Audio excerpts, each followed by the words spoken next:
So welcome to Unit 4. Now we're going to talk about memory. We're going to talk about memory. We're going to talk about states of consciousness. We're going to talk about sleep. We're going to talk about dreams. We're going to talk about a lot of things. It's kind of a catch-all unit that goes on here. Motivation as well will come into this. But first, we're going to talk about memories and how memories are made. And this is really sort of a misunderstood thing when it comes to memories. Memories are not perfect in any way. Memories are very, very tainted. Every memory that we have is not what originally happened. It's what we thought of the last time we thought about it. So it can really get sort of diced up here. So today we're going to talk about what a memory is, how we take information in, and then over the next couple of lectures, we'll talk about how we go back and get that information and recall it in a way that is not always accurate. It is almost never completely accurate.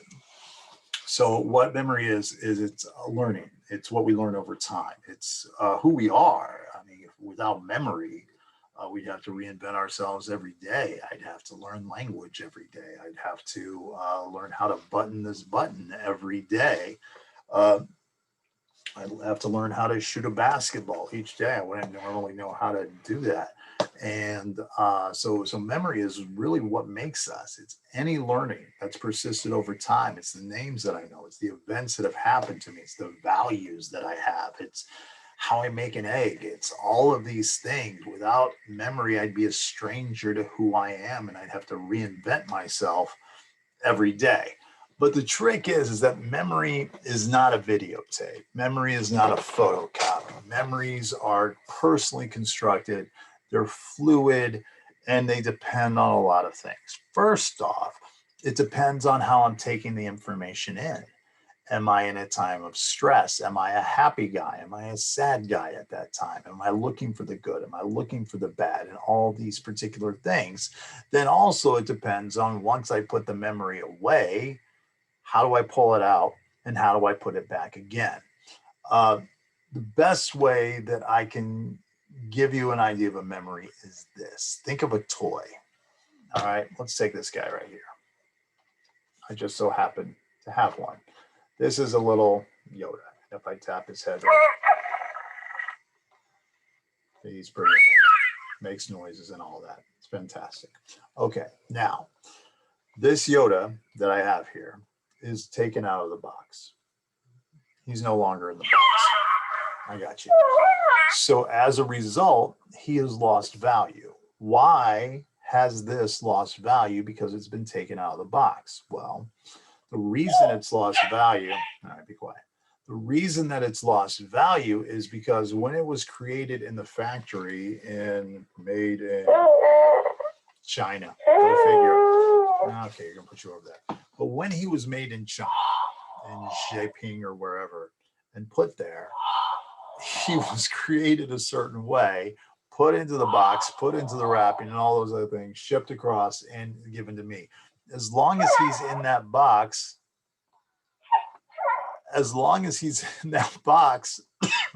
he is the way that he was intended to be made at the factory.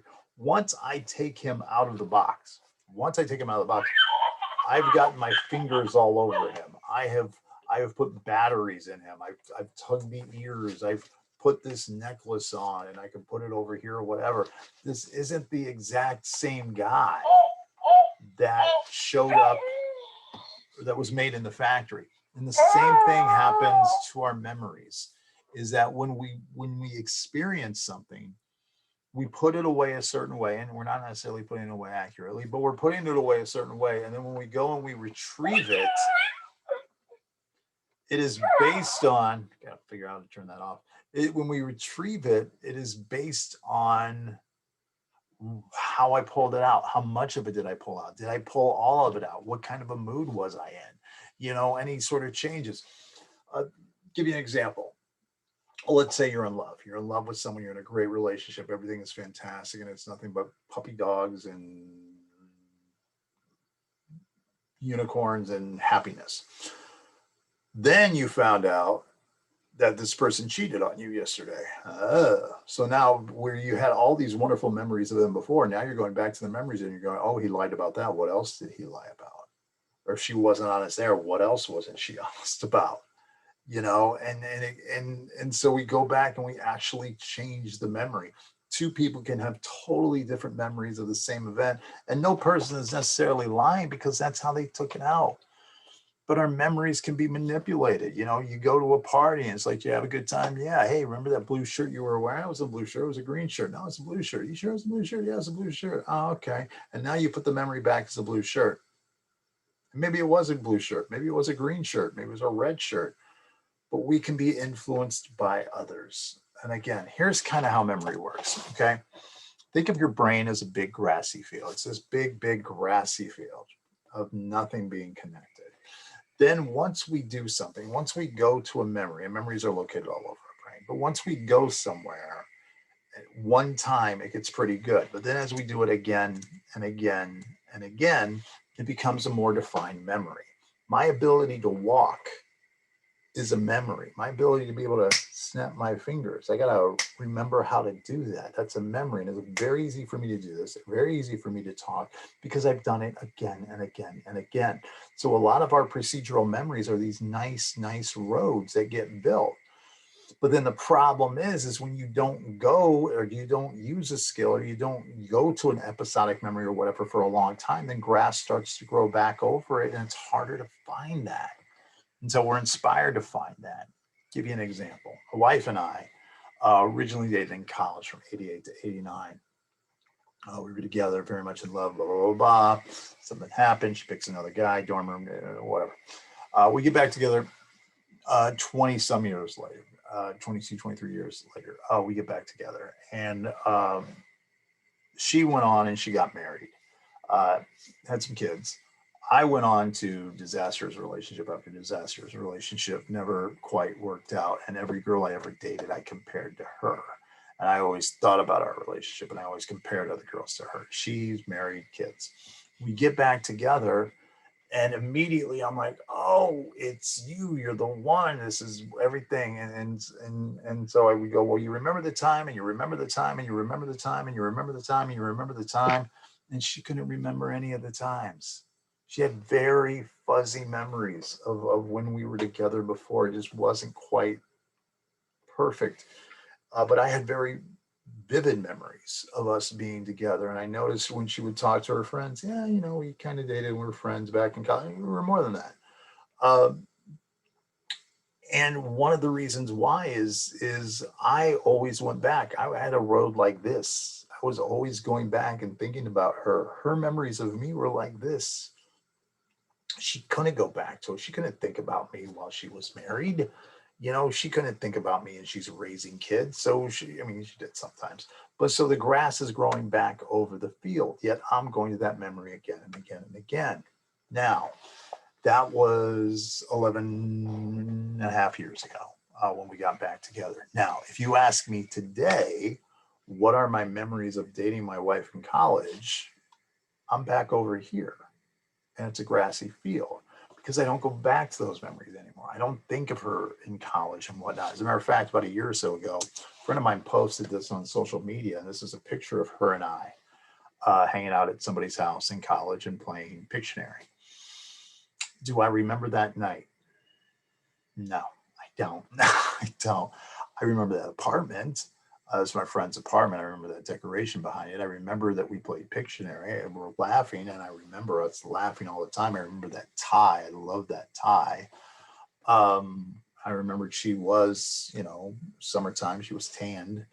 But I can't remember that event. Had you asked me 10 years ago, I could probably tell you exactly what happened that night, exactly who we were with and everything else. But that's how memories work. If we don't go back to it, it fades, and it's very susceptible to change, and changes the way we want to make it. So this is what we're going to talk about. We're going to talk about how emotion, sensation, attention all gets into memory. We'll talk about different types of memory. as we work our way through here. Okay, so memory varies from person to person. It's not a sign of intelligence. It is a skill. You could have people who are incredibly intelligent but have terrible memories, and you can have people who have very low IQs that have amazing memories. Again, some very smart people will struggle with names, and some people who have mental challenges remember names from 1972. There was a story of these two girls who were had mentally impaired, um, but they had the ability to remember every meal that they've ever had since birth, and they even kept a diary of it. And you go, "What'd you have for breakfast on October 31st, 1972?" And they could tell you exactly what they had for breakfast on that particular morning. You could look it up in their little diary, and boom, they would be exactly right. Our memories are very selective. We tend to recall events that are unique to us, highly emotional to us. A big part of our lives is what we're going to remember. We tend to remember the good news is better than what it was, and the bad news is worse than what it was. Because in order for it to be bad news, I have to justify it being really, really bad. In order for it to be good news, I got to justify it being really, really good. You know, uh, when your parents sit there and when you complain about high school and your parents are like, "Why do you complain about high school? They were the greatest years of my life." And you're like, "What? This greatest years?" Because they're only remembering the good times. They're remembering the parties. They're remembering hanging out with friends. They're remembering the football games. They're not remembering the biology report they didn't do. They're not remembering the tests that they forgot to study for. Those are all, they only remember the good. Or you get some parents who only remember the terrible things about high school, and they become very, very protective of you and want to make sure that you're not destroyed either. So how do we remember things? Well, memory acts very much like a computer. Okay, where we got to take, there's sort of three steps in memory and how it functions. There's different types of memory, but we're going to talk about the three steps of making a memory. The first step is what is called encoding, and we talked about this a little bit with sensation and perception. Our subconscious takes in 2 billion bits of information per second. Okay, and if it's something that's important, we're going to pay attention to it. We're going to process it. And if it's something that's not important, I'm not going to process it. My sleeve pressing up against my arm right now, that's not important. I'm not going to process it, whatever, let alone it is 81 degrees in my house right now. I don't think it's 81 degrees. It'd be pretty warm. I'm sure it's 73 degrees or something like that in my office right now. Okay. And you know what? Still 73 degrees. Still 73 degrees. Still 73 degrees. So I'm not going to process. When I take a look at this little heart right here, it's red. Now, whether it's really red and reflecting what, anyway, this is a red heart. Okay. Still red. Still red. Still red. It's not necessary for me to process that every second because I know this isn't changing. So my brain has to go, is this worth paying attention to? Is it changing? Is it worth my attention, or do I just let it go? So again, we talked about that with sensation and perception of all the information coming in. What do I pay attention to? How do I pay attention to it? And how do I pay attention to it differently than other people? Then the second stage of memory is once I take the information in, then I got to put it away. Okay, doesn't do me any good if I don't put it away. And this is the storage of memory. And there's different types of storages that we have. We've got the fraction of a second, which is our sensory memory, what I'm experiencing right now. Then there's what I can pay attention to for about 20 to 30 seconds. It's my short-term memory, which we'll talk about in a bit. And then there's my long-term memory, which is stuff that I can remember from days ago, weeks ago, months ago, years ago, and it can last up to a lifetime.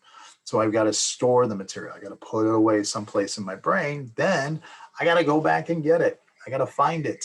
I got to find where it is, because if I can't find it, it doesn't do me any good. So there has to be retrieval. For example, I used to have an Aggie ring.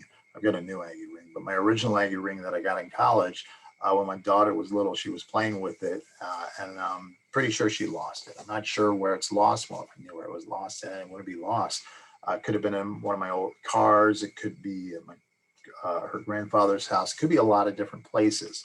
Now, physically, that ring does still exist. It still physically exists somewhere, but since I can't get to it, it does me no good.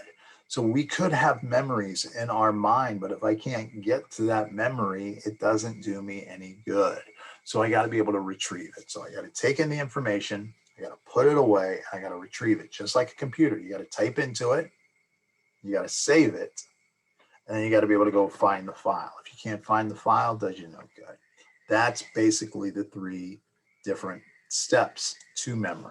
So let's start with that. Looking at that, let's start and talk about encoding. Encoding is taking in everything you know. When you're in the psychology class, everything that you hear me say, you're encoding it that way. When you're taking a look at this PowerPoint, you're reading the words on there. That's encoding. If you look at a video, things that you see, that's encoding. And the more ways that we encode something, the more likely we are to remember it. The more senses that we use taking something in. If I see it, if I feel it, if I smell it, and I touch it, the more senses that I use, the more likely I am to remember what this is. Also, if I make it meaningful, we are far more likely to remember something about us than something about someone else. When it comes to my memory, man, I love me some me. If I can tie it to something that is about me and also something I already know, it's a lot easier to remember. It's gonna be a lot easier for me to remember a story that somebody tells me about Pearl Harbor, because I already know a bunch of stories about Pearl Harbor and I can add it to my Pearl Harbor file, than it is if somebody tells me about the Battle of Vichy. I don't even know if there was a Battle of Vichy, but I don't have a context of what to tie that to, what to put it to, and everything else. You know, words used to describe us, we're going to remember. Words used to describe somebody else, we're going to tend to forget that's them, that's their journey, that's whatever. And this can be manipulated depending on what we're looking for. You know, if I'm in a good mood, I'm going to encode good things. If I'm in a bad mood, I'm going to encode bad things. If I'm stressed, I'm going to look at everything as dangerous, distractions. All these things can sort of impact how we encode things. You're counting money, 20, 40, 60, 80, 100, and you're encoding how much money that you're counting. Someone next to you goes 53, 48, 52, 29, and you're like, yeah, that affects how you take that information in. You know, you get 2 people that go on a date. One person remembers the good, one person remembers the bad, because one person's looking for the good, one person's looking for the bad. You know, when I watch the show The Bachelor, which I'm kind of weaning myself off of. But yeah, you have the girl, let's say it's The Bachelor, the girl goes on a date, she comes back, oh my God, I think I could see myself marrying him one day and having his children and all these other things, because she's got the one guy to focus on. He's got 23 girls to focus on. So he's like, I don't know, maybe I'll find someone better. I mean, I don't know if we were connecting. It was the same date. So how could they have encoded the exact same date in 2 different ways? So again, this is all about encoding. And a lot of things we don't encode, even things that we see all the time. Take a look at these 9 stop signs. One of these stop signs is 100% accurate. It's 100% accurate. And you have seen stop signs your entire life. Your entire life you have seen stop signs. So why is it so difficult for us to know which one of these stop signs is accurate? Well, because they're all red. They all have white lettering. They're all the shape of an octagon. Some of you want to say hexagon, that's 6 sides, an octagon. And all of these signs I would stop at. That's the 100% accurate one. So why is this so hard to figure out? Because they're all close enough. They're all good enough. I don't need to know. Then again, all of them I would stop at. If you get pulled over by the police and they go, why didn't you stop at the stop sign? Oh, that was a Comic Sans font. You're going to stop at all of these. You're not going to notice the details of it because the details aren't important. It's not important for you to encode. It's not important for you to encode whether a stranger had one button here or one button here. It's not, that's a stranger, whatever, move about your day. We're not going to take in everything about everyone. You know, so a lot of times we miss things and they're never going to become memories because we never paid attention to them in the first place. So the more processing that we do, the greater we're going to be able to recall the information. When a word is flashed, the deeper the question, the more accurate it is. Will the word fit in a sentence? Will the word rhyme with this? Is the word written in all capital letters, as opposed to just a word? So again, there's different ways that we encode things. If I'm reading a book, if I'm reading this book, okay, and I'm going through all the words that are in this book, okay, there is the semantic encoding, which is meaning. What is the meaning of the words here? Then there is also the acoustic encoding, which is the sound of the words. Then there's also the visual encoding, where we're visualizing what's going on here. And when I do all these things at the same time, this is what's known as parallel processing. It's going to help us remember things better. It's going to help us remember things better. Because the problem is how many times have you found yourself doing this? You're reading a book and you're going, you're on the next page and you're like, and as you're reading, you're just like, I can't remember the last time I was paying attention to any of this. Because we get distracted by other things going in our brain and we can only pay attention to one thing at a time. So I can't sit there and go to the Bahamas in my brain or sing along to a song and read at the same time. This is why a lot of times, to help you process things, to help you encode reading, what we'll do sometimes is we'll read out loud. Because if I read out loud, that's acoustic. So not only am I getting the words, but I'm hearing the words, I'm seeing the words. And then if I've seen the movie, if I'm reading a book or a story and I've seen the movie, I already get a visual of what that matches, and I can tie it to other memories that I already have. So the more ways that I can process things, and the more that I'm doing it at the same time, which is parallel processing, the more likely I am to encode it, and the more then I can't remember it if I never encode it. If you never type it into the keyboard, it never goes into the computer. All right. So again, the more ways that I encode something means the more likely I am to hold on to that something, which means the more likely I am to remember that something. And when we encode, there's a couple of different ways that we encode. One way is what is called effortful processing. And this is encoding because we're trying to encode something. I'm looking at flashcards. I'm looking at a book. I'm reading. I'm purposely paying attention to something because I know that I want to see that later. Okay, studying flashcards, reading a book, writing notes. As you're paying attention to this, you're looking and you're writing. The reason I'm not letting you guys type your notes out, I'm saying you have to write your notes out on an outline, because the act of moving your hand and making the letters is far more effective in remembering things than just punching randomness on a keyboard. Doing this to make the letter F is much more effective than that. Okay, writing your notes, you encode it more. You're more likely to remember it. That's effortful processing. We have gotten into a system in society where we type things, we forget what we typed 5 seconds ago because it's just the process of it. We get into a process that we get on our phones and we're just flip, flip, flip, flip, flip, flip, flip, flip, flip. We're teaching ourselves not to encode. What's next, what's next, what's next. You can't remember the last 7 things you flipped through because you're not processing it. So, and then when we encode something, it's better when we tie it to something we already know. When you take something like a fire engine, okay, a fire engine goes into my truck file or my car files, and vehicle files and my bus files, and a fire engine is red, which is part of my color file, and red is also the color of roses, which is part of my flower file, and red is also a sunrise, which is on my environmental file, and red is also a cherry, and red is also a fire, and there's a fire engine. The more things I can tie it to that I already know, the easier it is.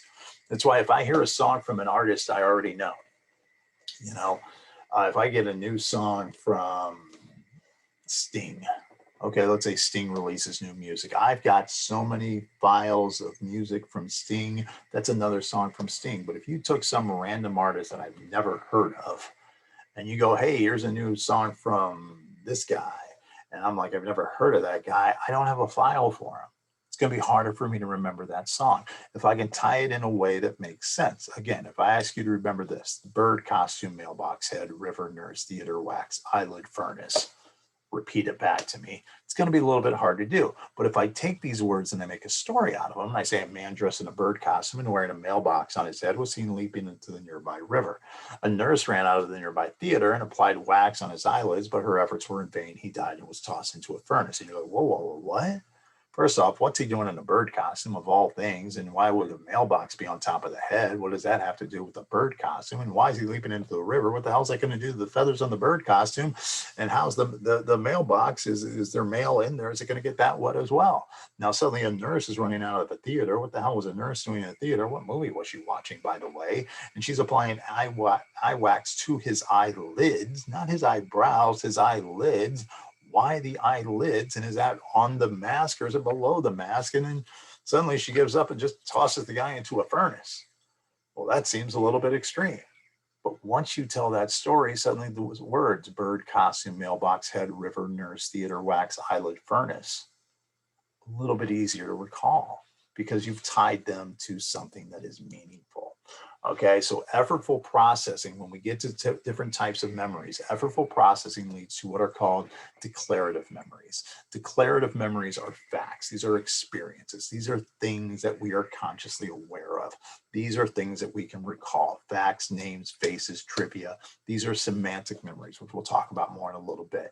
But again, the effectiveness of us remembering these semantic memories has a lot to do with us making these ties before. Again, if you give me a song by John Mayer, I'm more likely to remember it because I'm familiar with a lot of John Mayer's music. You give me a song from some random person from American Idol, I'm not going to remember it as well. This is also why I'm sure some of you guys have experienced this. Talk a little bit about race here. I'm sure a lot of you guys, whatever particular race you are, somebody from another race goes, "Oh, you look just like this famous person who just happens to be the same race that you are."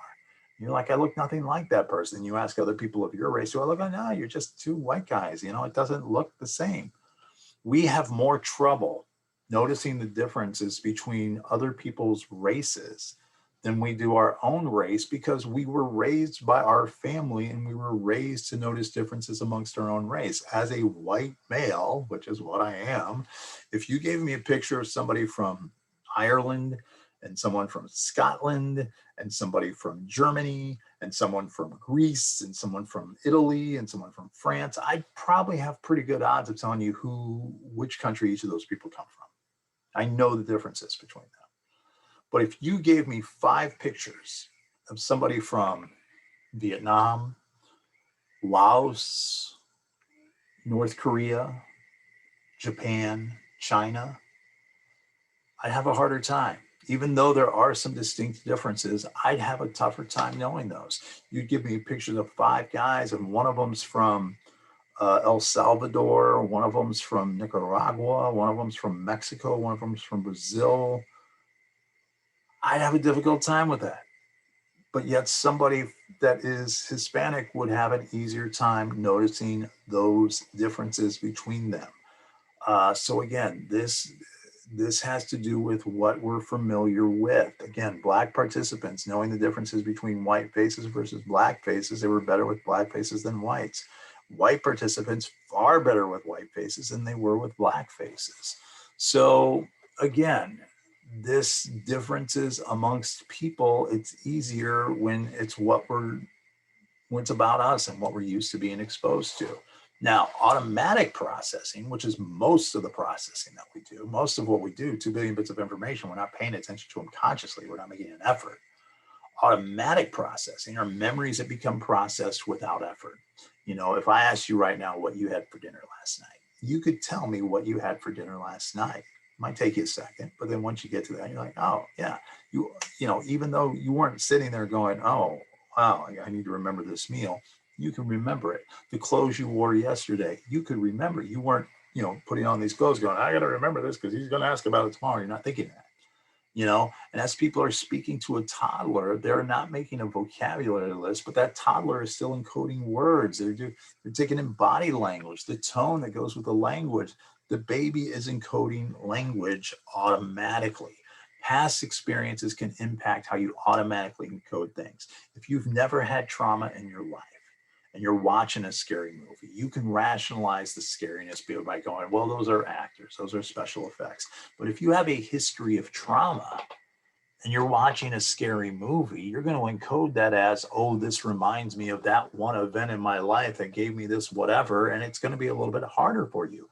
But at the same time, if you have a long history of trauma and play like a lot of violent video games and love watching violent movies all the time, sometimes you become desensitized to the violence because you've encoded it so much automatically.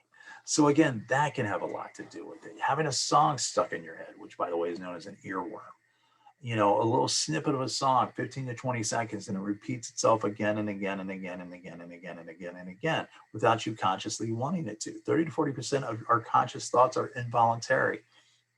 What we're thinking of just sort of shows up.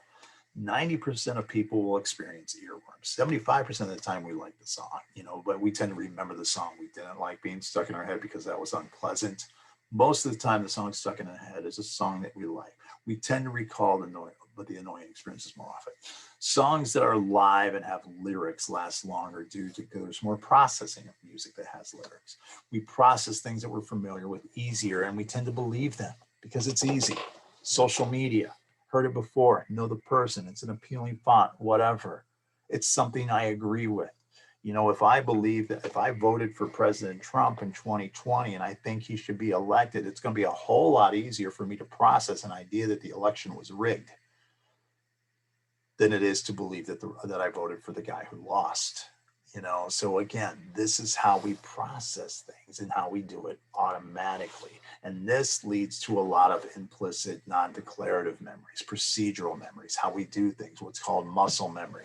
The fact that when you pick up your phone and you're sitting there and you're texting, when you first got a phone, you're like, where's the J, where's the L, where's the T? You know, whatever. I don't know what I'm saying, spelling with JLT, but whatever. It's hard when you first learn to play guitar. You're like, okay, fingers like this, then pick like this, and then you just play because you've been doing it again and again and again. You just type. I mean, how many times have you been typing? You're just like, wow, how are these words coming out of here? You're just doing it. This is why your coach will tell you, stop thinking about it, just do it. Because when we think about it, it gets up into the frontal lobe, gets the parietal lobe, goes to all those other places. We just need to do it. These are those automatic procedural memories that we have. Associative memories, PTSD, test anxiety. This test is making you nervous because of experiences with other tests, just sitting in that room, not liking a person because of a past experience with another. They're wearing the same cologne, or you meet someone and you go, hi, my name's Dave. Oh, I knew a Dave. I hated him. Now I hate you. You know, this person just reminds me. They just give me a feeling. That's automatic processing that goes with that. Now, when it comes to the 3 stages of memory, so we've talked about encoding and we've talked about storage and we talked about retrieval. Let's talk about the different types of memory. The first type of memory is what is called sensory memory. And sensory memory lasts a fraction of a second. It is the immediate, what's happening there. Now the next one, now the next one. And we talked about this before.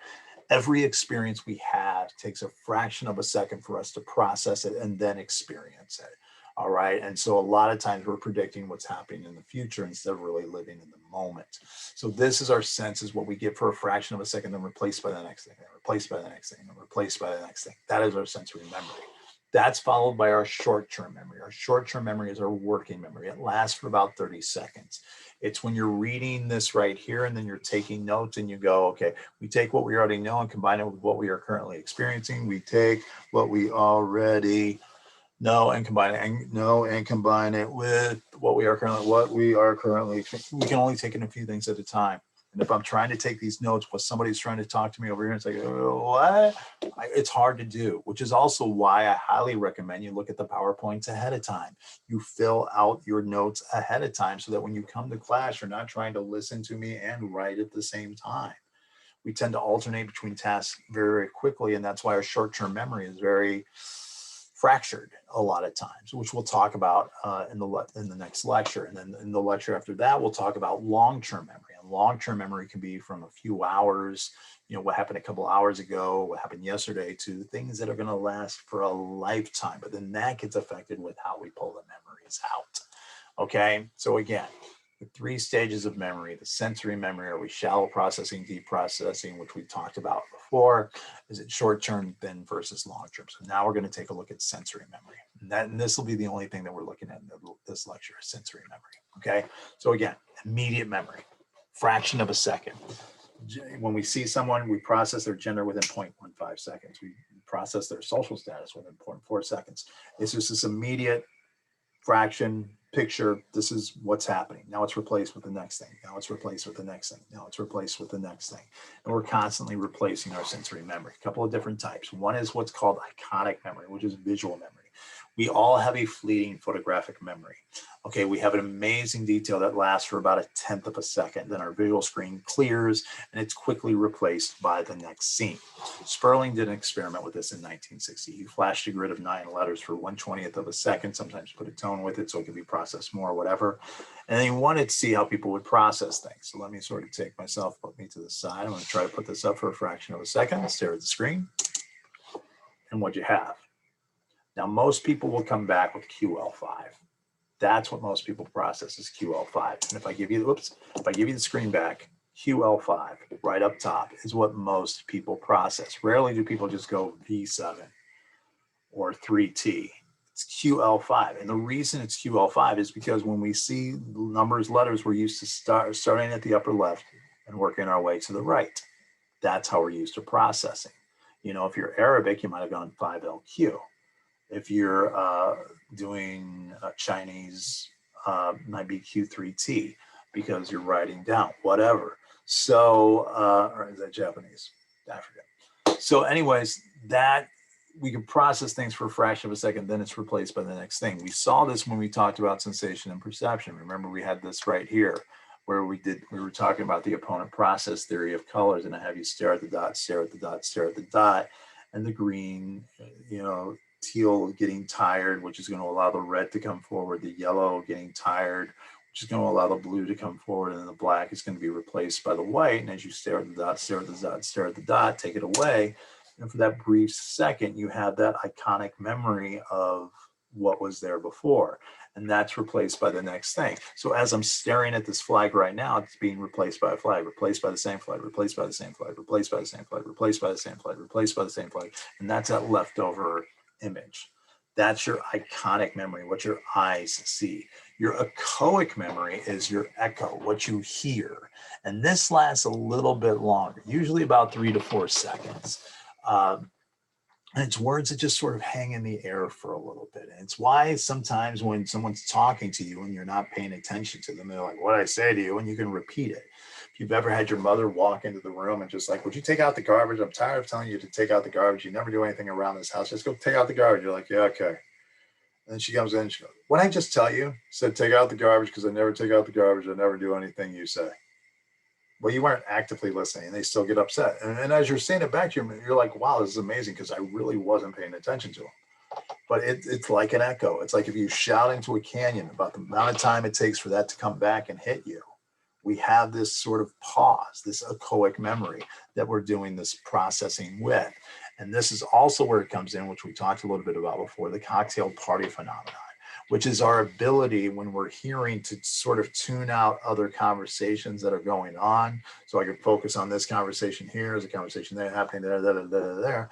But what's weird about it is even though I'm focusing on the conversation of the person right in front of me, I can become distracted by other conversations. If somebody over there goes, that's like when Mr. Porter, lay it, and then my attention goes over there. Because even though I'm focused on this conversation, I'm tuned out the other conversations, I'm still trying to encode anything about me. Because when it comes to memory, we love ourselves. This is why I've told my son Quincy, hey, go put away your laundry. And then I come back an hour later. What did I tell you to do? I don't remember. And he doesn't know. But if I go downstairs and I look at my wife, I go, man, sometimes Quincy, and upstairs, what about me? Because he heard his name.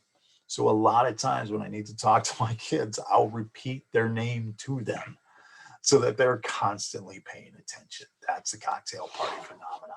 All right. So that gets us through this, this first part with sensory memory. We talked about automatic encoding. We talked about automatic processing. We talked about effortful processing and how this affects these different memories. And we've talked about the different stages of memory.